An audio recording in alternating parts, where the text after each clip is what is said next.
Stafford Productions. My name is Kelsey Stafford, and I'm Julio, and send you guys any tips, tricks, updates, replays. If coaches are looking for a player that they might be looking to recruit, we do also send that out to anybody who's interested in maybe checking out the school. So yeah, join our email list so you never miss out on anything. Everything that we're going over today in the webinar is already on our Instagram page. So if you ever want to refer back to anything, Instagram is staff.highlights. And then we also have a YouTube channel. So if you do want to subscribe, and if we do college tours, if we do any interviews with coaches, if we do anything such as like vlogs of where we're going, who we're meeting, all goes on our YouTube channel. So feel free to subscribe to that as well so you don't miss out on any of that. Tips to have a high quality highlight video. So the first thing you want to do is have a good intro with a photo of yourself and all of your information. And this needs to be on every single thing that you put out there. So every highlight video you do needs to have an intro, and it can just be the same one that you always use, or if you have any updates, but just throw it in there so they can see your face. If you want to use, needs to have a headshot of you so they can make that eye connection. They know who you are. Put all your best clips up front. Really, really important. All of your best stuff needs to be immediately as close to the front of the video as please possible. forget what people say about putting goals in the end just because it looks good in the end. No, put it right at the beginning. all And in the front. We'll get it. We'll get to that after in the next slide. The reason why. Yeah. But yeah.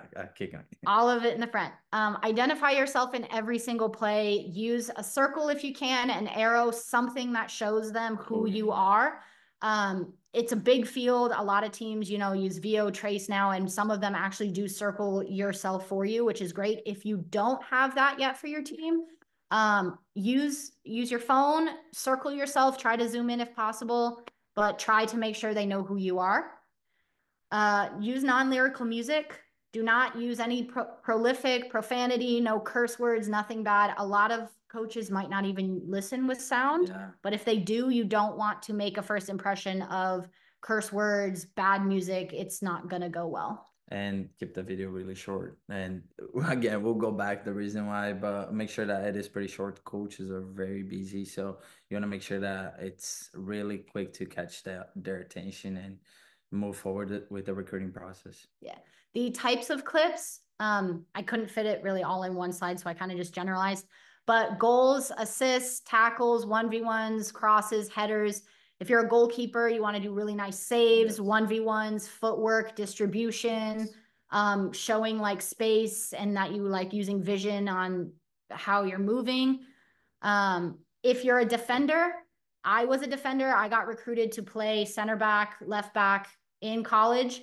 If you don't have goals, that's okay. Like, it's totally fine. Your position on the field is important. They have to recruit for your position. So put your best stuff up front. If you've got tackles, slide tackles, through balls, headers, throw-ins, you're still important. Interesting. Yes. And how to film, that's something that's really important nowadays because every single team has video trace.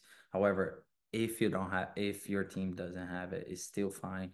You still can use your iPhone or your parents' iPhone to record some clips. Just make sure that it is horizontally.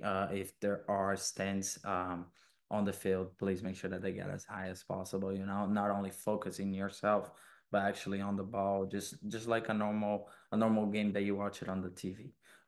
Make sure that you after that, if you're editing, you try to zoom in yourself if it is too far away. And that's really important to use the club footage instead of high school or just over the high school. We all know that the level at club sometimes is a little better than high school. So if you want to make sure to use that over the high school footage. Yeah. And Mike asks if we'll show you an example. We will. Do you want to show it now or you want to wait? No, we can wait. Mike, let us know if it is cool. And we'll show that example. Yeah. But yeah, keep going. So the next one is about the retention time for a highlight video. Now, the reason we're saying put everything up front is because we've been running our business for 5 years, and we've made over 1,000 highlight videos. We have a lot of data from the coaches that are actually viewing these videos because people will sign up with us. We'll put the highlight video on the YouTube channel, and they will use that link to send it out to coaches. So we're getting a lot of college coaches viewing videos, and this is how we're getting this analytical data of the actual retention time. So from what we got, they're only actually watching about 1 minute and 30 seconds of your highlight video. The actual average duration was 1 minute and 36 seconds. Now, this was from 2022, and on the next slide, I have from 2024. But you want to make sure that you put your first 1 minute and 30 seconds of the best possible clips that you can. And you just want to make sure that like every second counts. So goals need to be up front. Anything with incredible impact that makes you stand out has got to go up front. Yeah, no, that's so important though. Like when I get on calls with coaches and they're like, dude, I got a highlight video that was 10 minutes long. So it is so important to make sure that you catch their eyes in that first minute and a half. And so from this data, this is from 2023 to 2024 that I pulled. The actual average retention time for a video is now 1 minute and 22 seconds. Lower. So it's actually gone down by 10 seconds. Yes. So real important to put that stuff up front.